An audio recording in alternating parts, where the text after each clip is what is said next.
भाई अगली टाइप है आपकी डायगोनल मैट्रिक्स। इसको बेहद ध्यान से सुनना भैया। डायगोनल मैट्रिक्स बनने के लिए मैट्रिक्स को पहले स्क्वायर मैट्रिक्स होना पड़ेगा। स्क्वायर मैट्रिक्स बोले तो नंबर ऑफ रोज और नंबर ऑफ कॉलम आपस में क्या होंगी? इक्वल। भाई कोई स्क्वायर मैट्रिक्स डायगोनल मैट्रिक्स कहलाती है कब? चलो जी 1 by 1 ऑर्डर की, 2 by 2 ऑर्डर की और जी 3 by 3 ऑर्डर की। भाई कोई स्क्वायर मैट्रिक्स डायगोनल मैट्रिक्स कहलाती है कब? जब उसके डायगोनल का, ध्यान से सुनना, डायगोनल का एक भी एलिमेंट जीरो नहीं होगा। डायगोनल का एक भी एलिमेंट जीरो नहीं होगा और डायगोनल के अलावा बाकी के सारे एलिमेंट हमेशा क्या होंगे? जीरो। डायगोनल के अलावा बाकी के सारे एलिमेंट हमेशा क्या होंगे? जीरो। भाई अब यहां पे बात उठ रही है दो दिमाग में, क्या कि भैया एक तो डायगोनल मैट्रिक्स बनने के लिए स्क्वायर मैट्रिक्स होना क्यों जरूरी है? मान लो मैं कहता कि ये 2 by 3 ऑर्डर की होती, बड़े प्यार से सुनना बहुत ध्यान से, स्क्वायर मैट्रिक्स ना होती तो भाई सभी बच्चे बताओ क्या डायगोनल पूरा बन पाता? नहीं। डायगोनल बनने के लिए यहाँ पे एक एलिमेंट की कमी रह जाती।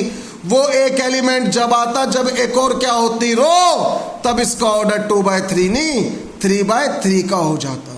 तो भैया डायगोनल मैट्रिक्स बनने के लिए मैट्रिक्स को कौन सी मैट्रिक्स होना पड़ेगा? स्क्वायर। पहली बात।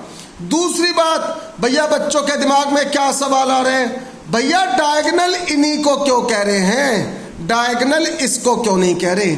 यार सुन लो, जो एलिमेंट डायगोनल पर बैठे होते हैं उनके पोजीशन की एक खासियत होती है।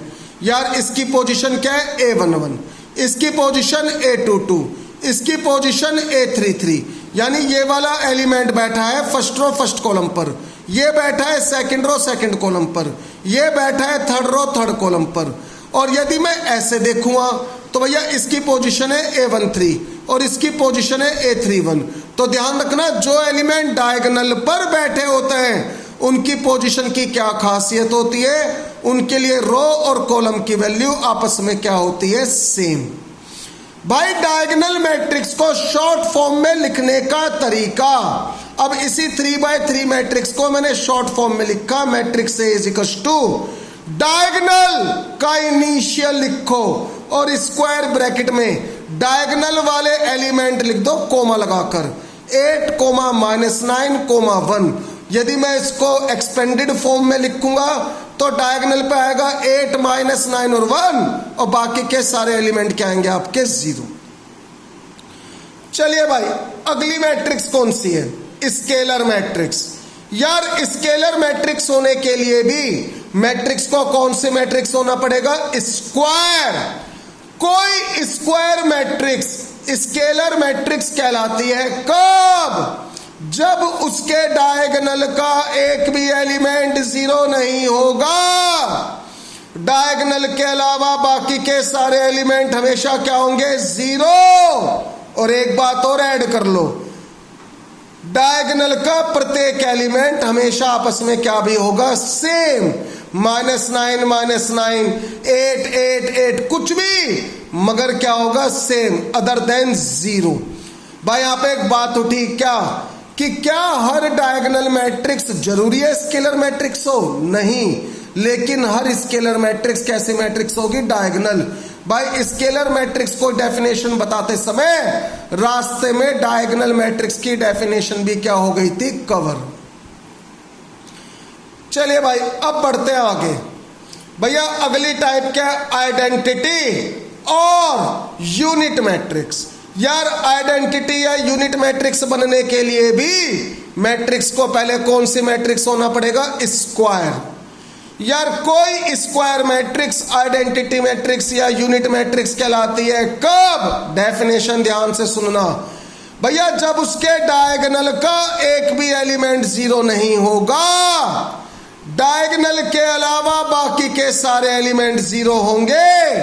डायगोनल के सारे एलिमेंट हमेशा सेम होंगे और सेम में भी केवल और केवल क्या होंगे, 1 1 1 1। ये है I3 identity matrix 3x3 order की। भाई यहाँ पे 1 1, ये है I2 identity matrix 2x2 order की। I1 बोले तो जिसका केवल एक एलिमेंट होगा 1, ये है आइडेंटिटी मैट्रिक्स 1x1 ऑर्डर की। भाई अब क्या बात उठी कि भैया क्या हर स्केलर मैट्रिक्स और डायगोनल मैट्रिक्स जरूरी है आइडेंटिटी मैट्रिक्स हो? नहीं, लेकिन हर आइडेंटिटी मैट्रिक्स स्केलर मैट्रिक्स की डेफिनेशन को भी फॉलो कर रही है और डायगोनल मैट्रिक्स की डेफिनेशन को भी। भाई इसके बाद अब आपका आया इक्वल मैट्रिसेस। यार दो मैट्रिसेस आपस में इक्वल कब होती हैं? कुछ भी नहीं है, ध्यान से सुनना। एक तो उनका ओवरऑल ऑर्डर क्या होना चाहिए, सेम। जितना ऑर्डर पहली मैट्रिक्स का उतना ऑर्डर दूसरी मैट्रिक्स का। ऑर्डर कुछ भी हो, चाहे रेक्टेंगुलर टाइप का हो चाहे स्क्वायर टाइप का हो। साथ में उनके कॉरस्पॉन्डिंग एलिमेंट भी आपस में क्या होने चाहिए, सेम। जो इसका A11 वही इसका A11, जो इसका A12 वही इसका A12, जो इसका A21 वही इसका A21। कॉरस्पॉन्डिंग एलिमेंट भी सेम और साथ में ओवरऑल ऑर्डर भी same. So matrix A is equal to क्या हो गया आपकी मैट्रिक्स B। अब बढ़ेंगे आगे।